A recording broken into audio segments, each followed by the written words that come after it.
on se retrouve aujourd'hui dans cette nouvelle partie de vidéo pour parler de la fameuse cartographie de traitement. La cartographie de traitement, c'est ni plus ni moins qu'un endroit où tu centralises ton cerveau. Moi, j'ai deux triptyques dans la vie, c'est confiance, sincérité, transparence. Ça, c'est pour les valeurs. Et pour faire mon job, c'est centraliser, catégoriser, préciser. Et en fait, la cartographie de traitement, c'est pareil. Dans une cartographie de traitement, c'est un nom barbare juridique pour simplement dire une mind map. C'est là où tu prends une feuille et tu centralises tout de A à Z. Gros budget, attention, préparez-vous. Est-ce que je vais sortir une feuille? Oui. En fait, dans ta cartographie de traitement, tu prends une feuille et t'expliques quelles sont les données personnelles que tu utilises. Le but de cette mind map, c'est d'avoir en un coup d'œil toutes les données personnelles que tu utilises et dans quelles étapes de ton business tu les utilises. Globalement, c'est ça. Et comment on fait ça? En fait, tout simplement, il faut savoir que la cartographie de traitement, c'est un process qui se fait en cours de réflexion. Cette vidéo, si tu es entrepreneur, cette cartographie de traitement sera plus facile à faire pour toi si tu es entrepreneur parce que tu as une petite activité et tu as un certain nombre de données qui sont assez faciles à identifier et à maîtriser. Si tu es une filiale du CAC 40, bon, on va peut-être discuter. Ça sera peut-être un poil plus compliqué que ça. Mais l'essentiel, c'est de comprendre le chemin global de cette cartographie de traitement. L'idée d'une cartographie de traitement, décidément, c'est simplement de comprendre quelles sont les données personnelles que tu as, que tu utilises, et où est-ce qu'elles sont rangées, utilisées, et à qui tu les confies. Donc en fait, en général, pour faire une bonne cartographie de traitement, ce qu'on fait simplement, c'est qu'on fait une première... Moi, ce que je conseille de faire à mes clientes entrepreneurs, c'est de faire une timeline. Une timeline des différents process de ton business. Ensuite, ce que tu fais au-dessus, c'est tu centralises toutes les données personnelles que tu utilises. Donc, tu utilises le nom, le prénom, la date de naissance, l'adresse IP, si tu es médecin, le numéro de sécurité sociale.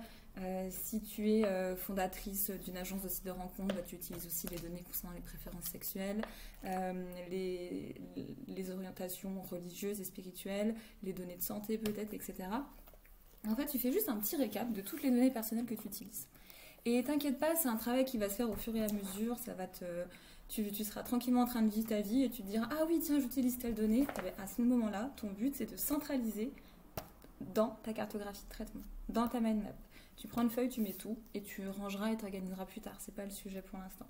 Donc tu centralises tout dans cette cartographie de traitement. Et après, ce que tu peux faire de bien, c'est rattacher à ta timeline les différentes données personnelles que tu utilises.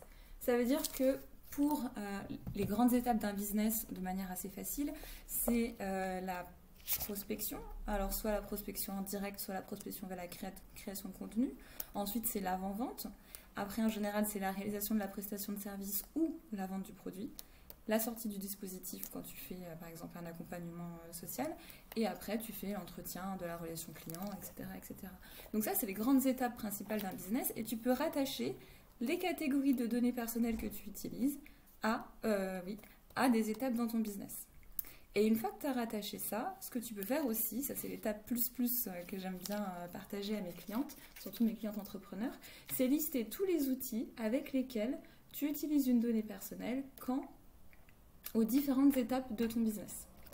Je pense que ça vaudrait le coup que je vous fasse une petite cartographie type sur Canva pour les entrepreneurs et juste pour comprendre à peu près globalement comment ça fonctionne parce que fondamentalement cette méthode-là c'est la même pour tout le monde, c'est juste qu'en fonction de la taille de l'entreprise, il y a plus ou moins de données et plus ou moins de partenaires et de logiciels dans lesquels on stocke et on range les données. Mais fondamentalement, c'est pas non plus très compliqué. Si j'arrive à m'en sortir, on va passer à la deuxième slide. Donc effectivement, c'est ce que je te disais. À quoi sert une cartographie de traitement? Une cartographie de traitement est une mind map qui permet en un coup d'œil de visualiser les données personnelles que tu utilises dans ton activité professionnelle. Franchement, c'est un nom barbare, mais vraiment, c'est le seul but de ce document, c'est de centraliser et catégoriser. Ça va pas plus loin. Vraiment, c'est magnifique.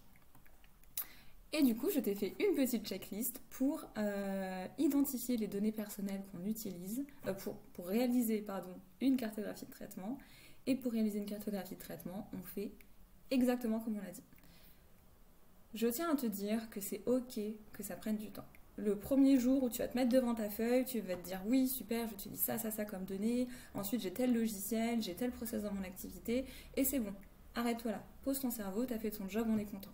Et tu verras qu'au fur et à mesure des jours, des semaines, de la vie de ton activité, tu vas te dire ah oui, tiens, c'est vrai, j'ai telle activité, j'ai tel process, j'ai tel nouveau logiciel. Ah oui, c'est vrai, j'ai pas pensé à ci, à ça. Donc en fait, le meilleur conseil que je peux te donner, c'est que tu prends 3 pages. Une page où tu notes toutes les données personnelles que tu as. Ensuite, une page où tu notes toutes les étapes de ton business. Et une 3e page où tu notes les logiciels dans lesquels tu stockes tes données. Là où tu ranges tes données. Et en fait, au fur et à mesure, ça va s'alimenter.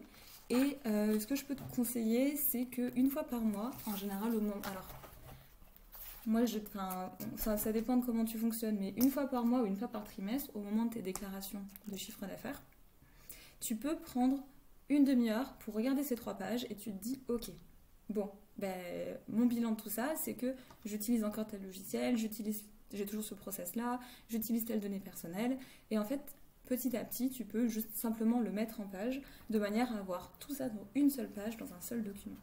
Et c'est comme ça que tu te construis une cartographie de traitement.